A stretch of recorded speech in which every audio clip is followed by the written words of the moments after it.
ñu ànd ak yéen ci liggéey bi bokk ci kon niñ koy waxtaanee rek actualité ñu doore ko laata ñu ñëw xuus ci waxtaan yi. barki Dembo Ndiaye ci rek ajjuma ji Yélimaane jëwriñ ji ba nga woon ci assemblée nationale premier ministre Ousmane Sonko. bokk ci li nga xamante moom moo di kon waxtaanee li ñuy wax question d'actualité nga xamante c'est un rendez-vous républicain tel qu'inscrit également dans l'article 104 du règlement intérieur bu assemblée nationale. sëñ bi Diop. d'abord naka nga ma lan laa mën a jàpp ci sa jàngat lu ko njëkk ci boobu la présence premier ministre Ousmane Sonko ci assemblée nationale.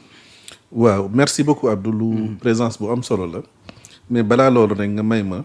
comme tey la ñuy commémorer massacre des tirailleurs de vraiment de Thiaroye bu 1944. ñu incliné wu ci seen mémoire. ñaanal leen suñu borom yërëm leen te xare leen àjjana. te ñaan yàlla suñu borom lii bañatee amati mukk. tout à fait plus jamais ça. dama ciy def sax benn post Facebook boo xamante ni bëgg naa ko partager ak yow ak te internautes yi. wax ni au-delà de l'acte indigne et lâche, c'est un acte visant à entretenir le mythe de l'homme blanc pour asservir les peuples colonisés. Cette commémoration est certes un acte posé contre l'oubli, l'amnésie volontaire, pour effacer ou écrire l'histoire à sa guise, mais aussi un acte de souveraineté. Le message est donc clair: reconnaissez vos fautes, vous serez certes pardonnés, mais nous n'oublierons jamais. Plus jamais, les Africains ne seront considérés comme des sous-hommes qu'il faut utiliser puis jeter à la poubelle comme de vulgaires torchons. Plus jamais, ce continent ne sera l'objet de pillage. Nous traiterons désormais d'égal à égal. Point de justice sans vérité. Donc lii laa ci posté comme Facebook pour participer à ma manière ci commémoration parce que acte la bu indigne bu lâche ci ñoo xamante ni dañoo demoon pour jàppale waa France ci nooteel bi leen nar a noot waaye au-delà di niñ ko interprété ni ñii dañ doon laaj payoor gaa yi boom leen maanaam la suprématie de l'homme blanche moom la waa France doon jéem a maintenir parce que le mythe de l'homme blanc dafa effondré woon ci kanamu tirailleurs yi parce qu'ils ont découvert que nit ku weex ki tubaab bi nit kese la du ñu teg leneen donc am na ay faiblesse te loolu bu ñu ko ñëwoon rapporter ko ci peuple colonisé yi day briser complètement mythe mi ragal bi ñu leen ragaloon day dañ looloo tax ñu boom leen pour ñu mën a continuer à servir. bëgguñu affaire yi leer ci nit ñi daal. bëgguñu affaire yi leer ci nit ñi. te dañoo bëgg continuer asservissement bi ñu doon def. wan nit ku ñuul ki di yow amoo valeur. amoo courage amoo culture. loolu la ñu doon gëmloo ak acculturation fàtteel sa culture ñun suñu culture moo gën a baax seen culture. suñu religion moo gën a baax seen religion. ci loolu la ñu doon noté.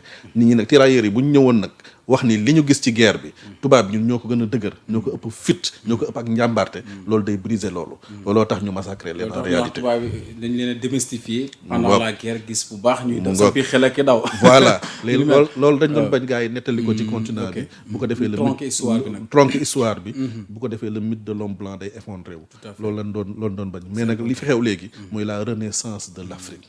Afrique dafa jur ay doom yoo loolu dafa am ñu ko incarné aussi dafa am ñoo xam ne dañuy ñëw aussi am incarnation bien sûr waaw parce que Afrique dafa jur ay doom yoo xamante ni ay doom yu décomplexé lan ay doom yu bëgg Afrique ay doom yoo xamante ni nangu nañoo sacrifier seen bopp pour l'intérêt de l'Afrique ñooñu ñoo fi teew léegi pour jëmmal Afrique. waaw naka nga gisee taxawaayu lu mel ne président Bassirou Diomaye Diakhar Faye depuis son accession au pouvoir gis nañ ne am nañ liggéey bu am solo bu ñu ci sumb moo xam d'ailleurs le comité de pilotage bu ñu ci taxawal pour vraiment la véracité des faits ak lu jëm ci li nga xam te moom moo di kon vraiment ñu ne serait-ce que pour la mémoire de ces disparus ñu mën a am vraiment clarification par rapport à ça également retrouver yenn archives yi. lu am solo la. taxawaay bu ñu rafetlu la. boo xamante ni dañ ko war a pérenniser. moo tax sax ñu décréter le 1er décembre. jour boo xamante ni dañ koy commémorer. ba pare fexe ba rétablir la vérité des faits. c'est important parce que ñoom boo bàyyee français yi wala tubaab bi de manière générale. ñu nettali histoire bi à leur manière. dañuy tronquer histoire bi. def ko en leur faveur. te dafa jot ñun africains yi ñun sénégalais yi. ñu xam la véritable histoire. day tax ñu gën a fier ci ñun. te nit boo amee estime de soi. dool day tax nga gën a waxuma gëm sa bopp de day tax nga gën a xam sa bopp. xam ban taxawaay nga war a taxaw devant l'histoire et devant et pour la postérité. et te boo xamee sa bopp aussi da ngay mën sa bopp ñu wax souverainisme. ci dañuy dugg parce que si nous nous rendons à l'Assemblée nationale.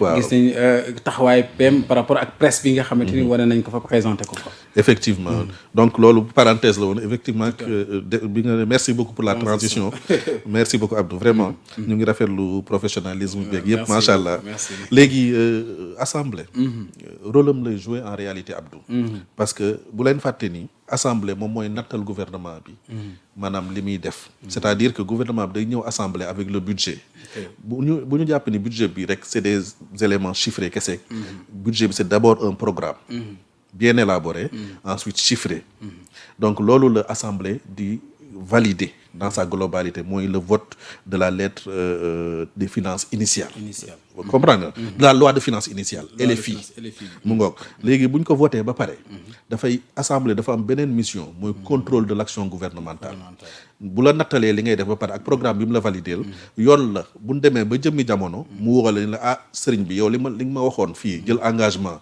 ma nattal la ko ci xaalis fan nga ci toll ci vraiment ci jëf ci ba xam am nga ay blocage wala déet fan nga ci toll ma évaluer sa action bi lu jara jooyante ñu jooyanti ko moo waral ñu def seen règlement intérieur bi ni chaque 3 mois dafay am question d'actualité au gouvernement non pas au premier ministre mais au gouvernement du Sénégal nga xam te ni premier ministre day ñëw jiite gouvernement bi yëpp janook député yi janook à travers député yi le peuple sénégalais wax leen ni leen fii lañ toll ci liggéey bi lii moo bloqué lii lañ ci def et cetera rendre compte au gouverneur au peuple sénégalais à travers les députés donc action bu ñuy rafetlu la bu ñuy gërëm la loolu mooy li ci jiitu beneen bi mooy la présentation ni ma amee ci foofu mu nekk échange boo xamante ni bu convivial la bu basé wu sur le respect en dehors de quelques écarts bien sûr yoo xamante ni c'est à déplorer di ñaan yàlla loolu bu mu amati mukk daal parce que lieu bu mythique la assemblée nationale waaw moom laay junj nii waaw nit di ñaan yàlla kàddu yooyu bu mu fa amati mukk